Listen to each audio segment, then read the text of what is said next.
চরম খারাপ আর লাইটেল বাইনি আছে ওই যেই মারা মারা লাইটেল বাইনি বেডি করে ওরে বাবা গো ওরে মা গো এরকম করে শিখতে দেয়। নালিশ দাও, নালিশ কি হয়েছে মা? নালিশ দাও, কি হয়েছে মা? কি হয়েছে মা? কি মারছে তোমার কেউ? তাহলে কি করছে?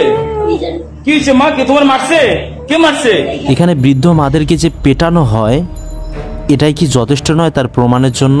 গায়ে হাত তুলেছিল কেন স্যার? এটা ব্যক্তিগত কারণ ছিল স্যার, এই জন্য প্রচন্ড পরিমাণে নির্যাতন করতো, লাঠি দিয়ে পিটাতো, ঠিক শারীরিকভাবে। সত্য মিথ্যা আল্লাহ পাক রব্বুল আলামিন ভালো জানেন। কারণ হচ্ছে আমাদের বাংলাদেশে একটা মানুষ ভালো কাজ করতে গেলে সেই লোকটারে কিভাবে টেনে হেসড়ে তারপর নিচে নামিয়ে পা দিয়ে পিষবে সেটা এই দেশের মানুষ খুব ভালো করে জানে।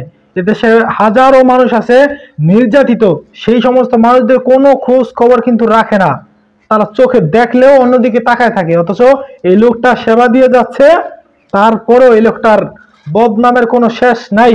চলেন আপনাদেরকে স্ক্রিনের মাধ্যমে আগে ডিবি হারুন এবং আরো কয়েকটা ভিডিও ক্লিপ দেখাই, পুরো ভিডিওটি দেখেন তারপর কিছু কথা বলছি। আচরণ করত এবং সে কারণেই সে তাদের উপরে প্রচন্ড পরিমাণে নির্যাতন করত, লাঠি দিয়ে পিটাতো। সে এটা স্বীকার করেছে যে এবং যে এটা আমি করেছি, এটা আমি ভুল করেছি। কিন্তু বিষয়টা হচ্ছে আমরা যেটা তাকে পরে জিজ্ঞাসাবাদ করলাম যে সে যে এইভাবে তাদেরকে মানসিক শারীরিকভাবে নিস্তেজ না নির্যাতন চালাতো, কারণটা কি? তখন সে যে নিজে যে মাদক সেবন করেন, যে ইয়াবা খায়, সেটা সে নিজেই স্বীকার করেছেন যে এটা আমি আজ তখন বুঝতে পারি নাই এরকম, এবং এটা যে করা ঠিক হয় নাই সেটাও সে আমাদের কাছে স্বীকার করেছে। এবং আমরা মনে করি সে এবং এই মাদকাসক্ত মিল্টন যে কাউকে পরোয়া করতো না, এর মূল কারণটাই ছিল তার সাথে মানে অনেক বিএপির নাকি যোগাযোগ ছিল। সে মনে করছে যে আমি যে কাজটা করছি কেউ আমাকে কোনো কিছু করতে পারবে না। এবং যারা এই বাচ্চাদেরকে সেখানে দিয়ে আসতো বা যারা এই প্যারালাইজড মানুষগুলিকে দিয়ে আসতো, এই সকল মানুষগুলি যখন পরে খোঁজ নিতে যেত যে কী অবস্থা, তাদেরকে দর্শে পিঠাতো। তো এইরকম যে অত্যাচারের মাত্রা মাদকাসক্ত মিল্টন যে করতো, সে আসলে মানে সেটাকে সে অস্বীকার করে নাই যে হ্যাঁ আমি এরকম কাজটি করেছি। যার কারণে আমরা সে যে আপনারা দেখেছেন সে যে 900 লাশের কথা বলেছেন, এই 900 লাশও কিন্তু সে বলেছে হ্যাঁ আমি বলেছিলাম, এটা বলেছিলাম যে ওই যে সোশ্যাল মিডিয়াতে এইগুলি কথাগুলি বললে হয়তো অনেক মানুষ আমাকে টাকা দিবে, টাকা পাঠাবে এবং সে টাকাটা সে পেত। তখন আমরা বললাম 900 লাশ কোথায়, হিসাব কোথায়? সে রেজিস্টার দেখাতে পারে নাই, কোথায় কবর দিয়ে সেটা দেখাতে পারে নাই। পরবর্তী বলছে সেটা বলেন যে আসলে 900 লাশ তো আসলে আমি কবর দিই না, আমি আসলে 900 লাশ আমি বেসিক্যালি সোশ্যাল মিডিয়ার মাধ্যমে প্রচার করে মানে আমি টাকা দণ্ড এগুলি করেছি। সেটা পরবর্তী যে সে বলেছে যে 135টা লাশ সে দাপন, 135টারও কিন্তু সে এখনো হিসাব দিতে পারে নাই কোথায় কী করেছে এবং কোথায় কী করেছে। তাই এগুলি আমরা আরও প্রয়োজনবশত আমরা মনে করি সে যিনি যে প্রতিনিয়ত তার আশ্রমে অনাথ, মানসিক প্রতিবন্ধী এবং মানসিকভাবে ভারসাম্যহীন এইগুলো ভিডিও তৈরি করে সেই ভিডিওগুলি সব বিভিন্ন ফেসবুকে দিয়ে মানুষের বিবেককে নাড়া দেওয়ার চেষ্টা করেছে। এবং বিবেকবান মানুষ যারা এই সকল দেখে, যারা অত্যন্ত মানবিকভাবে তারা সেই টাকাগুলি বিকাশের মাধ্যমে, নগদের মাধ্যমে তার অ্যাকাউন্টে পাঠিয়েছে। আমরা তদন্তের চেষ্টা, আমাদের তদন্ত বাকি আছে যে এই যে সে 900 বললো, এখন 135 বলছে, 135 জনকে সে কোথায় কবর দিয়েছে আমরা রেজিস্টারটা খোঁজার চেষ্টা করছি এবং সে এটাও এখনো দিতে পারে না। আমরা প্রয়োজন পড়তে আবার তাকে রিমান্ডে আনবো। মসজিদে খালি এই জায়গা কাটাছিরা দেখে হুজুরে কইছে যে এই কাটাছিরাটা কেমন কাটাছিরা, এই করবারটা ওই জানবো সিগার ভিতরে গোসল করায়, ওই সিগারের মধ্যে মানুষ মরলে ওই সিগারের মধ্যে গোসল করায়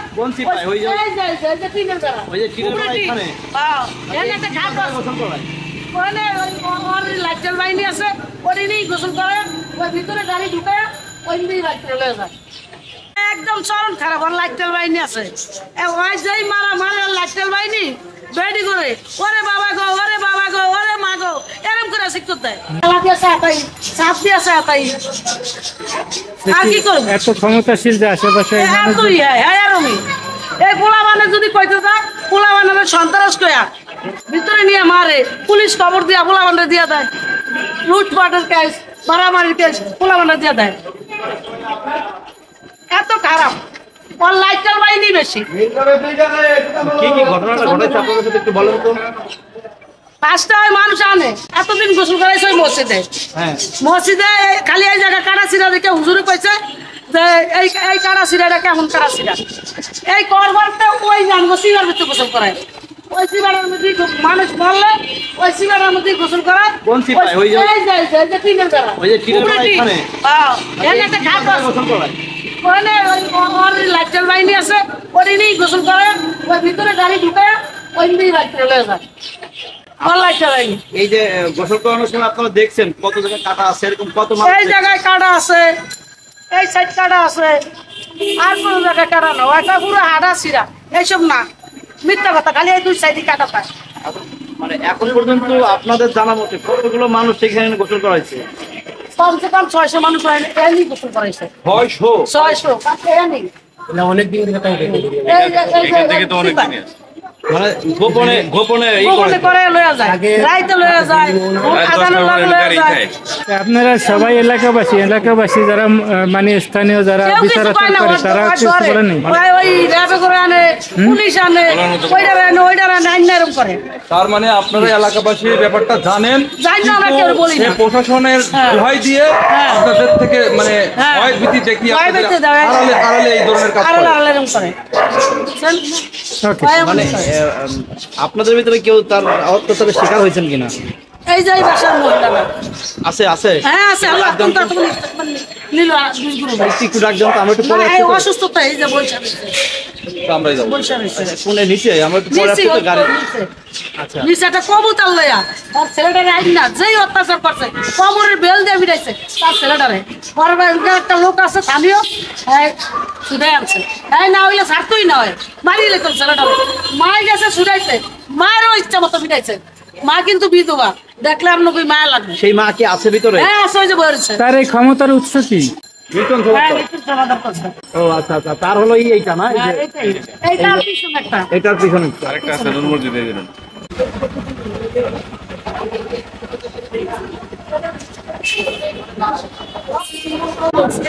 বাড়ির মালিক যে তার সামনে বলছে, আমি কই স্যার এই যে আপনার ছেলে নিতেন সরকার কর্মচারী, আমি কই এই মহিলাটারে কি মারতে। হ্যাঁ ওই তো ঘাট উপরে। এই সেই ছোট্ট সরু জায়গাটা, এখানে মিল্টন সমদ্দার প্রায় 600-র মতো লাশের গোসল করিয়েছেন এবং অত্যন্ত গোপনীয়ভাবে রাতের অন্ধকারে এই লাশগুলো নিয়ে যেতেন। এই তো বলে থাকতো, এই সরকার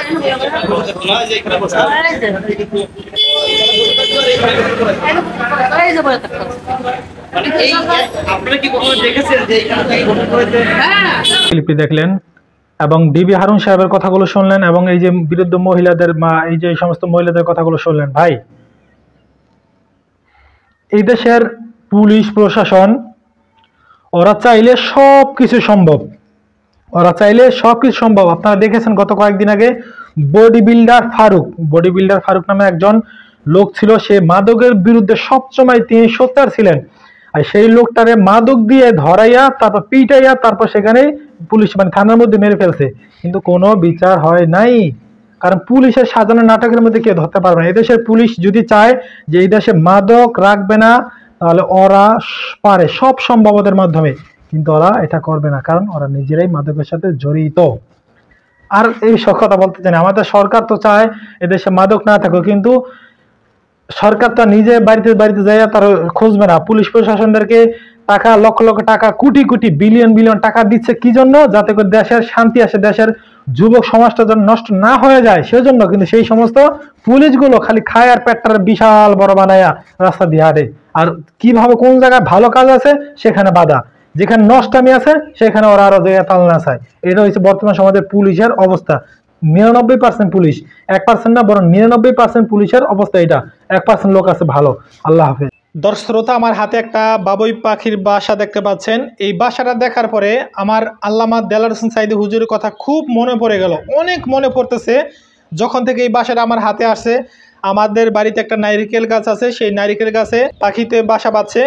তো ওখান থেকে একটা বাসা কিভাবে যেন পড়ে গিয়েছে জানি না আমি, ওখানে ডিমও ছিল না আর কোনো বাচ্চাও ছিল না। কিন্তু আল্লামা দেলার সাইদি হুজুরের কথা এই পাখির বাসা থেকে মনে পড়ার কারণ কি? মনে পড়ার কারণ হচ্ছে এটাই যে আল্লামা দেলোয়ার হোসেন সাঈদী হুজুরের মুখে, একমাত্র আল্লামা দেলোয়ার হোসেন সাঈদী হুজুরের মুখ থেকে, তার জবান থেকে একটা বয়ান শুনেছি এই বাবুই পাখিকে নিয়ে। এই বাবুই পাখি কিভাবে বাসা বাঁধে, দেখেন পাখিটা বাসাটা বাঁধছে কিভাবে। আল্লামা দেলোয়ার হোসেন সাঈদী হুজুর একটা কথা বলেছিলেন যে বাবুই পাখি কিভাবে বাসা বাঁধে। কোনো স্কুলে, কোনো মাদ্রাসায়, কোনো ইউনিভার্সিটিতে, কোনো স্কুলে, কোনো জায়গায় কিন্তু সে পড়ালেখা করে নাই। পড়ালেখা না করা সত্ত্বেও সে কত বড় ইঞ্জিনিয়ার আল্লাহ তাকে বানিয়ে দিয়েছে। তার নমুনা কি এই বাবুই পাখি। এই বাবুই পাখি দেখেন বাসাটা কত সুন্দর করে বাঁচছে, মানে এত সুন্দর করে বাঁচছে যে আমি একটা এটা যে খুলতে যাব সেটাও খোলার কোনো সম্ভাবনা নাই, মানে এরকমভাবে বাঁচছে। আর আল্লামা দেলোয়ার হোসেন সাঈদী হুজুরের কথা মনে পড়ার কারণ এটাই যে আল্লামা দেলোয়ার হোসেন সাঈদী হুজুর একটা বক্তব্য দিয়েছে যে এই যে বাবুই পাখি যেভাবে বাসা বাঁধে, এই বাসা আমাদের বাংলাদেশে যে ইঞ্জিনিয়ার আছে সেই ইঞ্জিনিয়াররা এটা বানাবে তো দূরের কথা, এটা ঠিকমতো ভাঁজভাবে খুলতেও পারবে না। তো আল্লামা দেলোয়ার হোসেন সাঈদী হুজুর তিনি অনেক দিন যাবৎ চলে গেছে, অনেক কয়েক মাস হয়ে গেল। একটা কথা কি, আমরা একটা মানুষকে তখনই মনে পড়ে আমরা মনে করি বা স্মরণ করি যখন সে আমাদের চোখের সামনে ভাসে তখন, কিন্তু ওই লোকটা যখন দুনিয়া থেকে চলে যায় ওই লোকটার কথা আমরা একবারও মনেও করি না, স্মরণও করি না। কিন্তু আল্লামা দেলোয়ার হোসেন সাঈদী হুজুরের কথা প্রতিটা ক্ষণে ক্ষণে মনে পড়ে। কেন মনে পড়ে জানেন? যখনই কার ওয়াজ শুনতে যাই আল্লামা দেলোয়ার হোসেন সাঈদী হুজুরের বয়ান না শুনলে তৃপ্তি পাই না। নামাজের বয়ান, হজের বয়ান, জাকাতের বয়ান, শুকরিয়া আদায় করার বয়ান এত চমৎকারভাবে তিনি ওয়াজ করতেন যা বিশ্বাস করেন বর্তমানে বহু আলেম আছে, আল্লামা দেলোয়ার হোসেন সাঈদী হুজুর চাইতে বড় বড় আলেমও আছে। মিজানুর মাজারে হুজুর তার সাথে বহু বড় আলেম, শায়েখ আহমদুল্লাহ, মামুনুল হক, ফজল করিম, অমুক তমুক বহু আলেম আছে, তাদের থেকে বড় বড় মানে অনেক বড় আলেম, কিতাবি আলেম, বুখারী শরীফ না দেখে পড়ায়।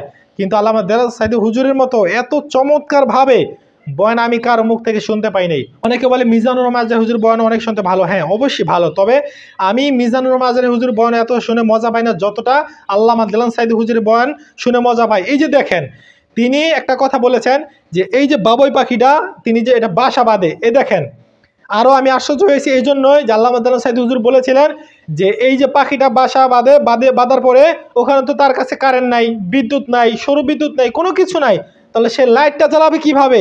তখন আল্লামা দেলোয়ার হোসেন সাঈদী হুজুর তিনি বলেছেন বয়ানের মধ্যে, আমি এরকম একটা বিশ্বাস করতে পারি নাই, কিন্তু আজকে বাবুই পাখি বাসাটা যখন পড়লো সাথে সাথে আমি দৌড়ে গিয়েছি, সেখানে গিয়ে সেই কথাটা বাস্তব প্রমাণ পেলাম। প্রমাণ কি? সেটা হচ্ছে যে এই যে দেখতে পাচ্ছেন আমার এখানে কিছু কাদা রয়েছে, কাদা আপনারা দেখতে পাচ্ছেন কি না জানি না, এখানে কিছু কাদা আছে। এই কাদা কেন এখানে? কাদা এখানে এই জন্যই যে আল্লামা দেলোয়ার হোসেন সাঈদী হুজুর বলেছিলেন কিছু কাদা নেয় এই পাখিগুলোতে, বাবুই পাখিগুলো কিছু কাদা তার বাসার মধ্যে নেওয়ার পরে জিরো পাওয়ারের লাইট আছে না, জিরো পাওয়ার লাইট কাকে বলা হয় জানেন? জোনাকি পোকা, আমরা যেটাকে জোনাকি পোকা বলে থাকি, সেটা কি করে জানেন? কাদাটা ওখানে ভিজা কাদা নিয়ে লাগানোর পরে তার কি করে পোকা একটা ধরে এনে উল্টা লাগাই দেয়, যার কারণে বাতি কি অটোমেটিক জিরো পাওয়ার বাতি জ্বলতে থাকে। বিশ্বাস করেন আমি বয়ান ছোটবেলা থেকে এই বয়ানটা আমি শুনি, কিন্তু আজ পর্যন্ত আমি বিশ্বাস করতে পারি নাই। কিন্তু আজকে আমি বাবুই পাখি বাসার যখন পড়লো দৌড়ে গিয়ে যখন দেখলাম একটা বাস্তব প্রমাণ পেয়ে গেলাম। দেখেন এই যে এদিকে মাটি দেখা যাচ্ছে এবং এইদিকে মাটি দেখা যাচ্ছে, এই দেখেন এদিকে দুইটা জায়গায় কিন্তু মাটি দেখা যাচ্ছে, ওই যে ওইদিকে মাটি এবং এইদিকে কি মাটি। বাস্তব প্রমাণ আমি কি এটা পেয়ে গেলাম যে না আসলেই এই বাবুই পাখি কি করে একটা জোনাকি পোকা ধরে তারপর এখানে লাগিয়ে দেয়, যার কারণে জিরো পাওয়ার বাতি জ্বলতে থাকে। শুধু তাই নয়, এই যে দুইটা মুখ বানিয়েছে দেখেন, একটা মুখ বানালে কিন্তু যথেষ্ট, একটা মুখ বানালে কিন্তু যথেষ্ট, কিন্তু এই যে পাখিটা এটাকে আটকা দেয়, এই দুইটা প্রথম বানানোর পরে একটা আটকায় দেয়, দেখছেন এই যে দেখেন এটা এত যে টাইট, যদি আপনি ছিঁড়তে চান তাও কিন্তু আপনি ছিঁড়তে পারবেন না, চাইলে টান দেখেন এত জোরে টানতেছি তাও কিন্তু ছিঁড়তে পারবেন না, এত টাইট করে বানিয়েছে তারা। এটা কিন্তু শুধুমাত্র কি পাতা যেন এটাকে খেজুর গাছের পাতা দিয়ে বানিয়েছে। দেখেন দুইটা মুখ থাকে, একটা মুখে আটকে ফেলার পর এদিকে করে কি ডিম পারে, এমন জায়গায় ডিম পারে যে আপনি এই যদি হাত ঢুকাবেন হাতটা ঢোকানোর কোনো সুযোগ নাই। আল্লাহু আকবার, সুবহানাল্লাহ। তো যাই হোক আমরা দোয়া করি যেন আল্লাহ পাক রব্বুল আলামিন আল্লামা দেলোয়ার হোসেন সাঈদী হুজুরকে জান্নাতের উঁচু মাকাম দান করেন, তার দ্বীনের খেদমতগুলোকে কবুল করে নেন এবং তার ভুলগুলোকে যেন ক্ষমা করে নেকে পরিণত করে দেন। আল্লাহুম্মা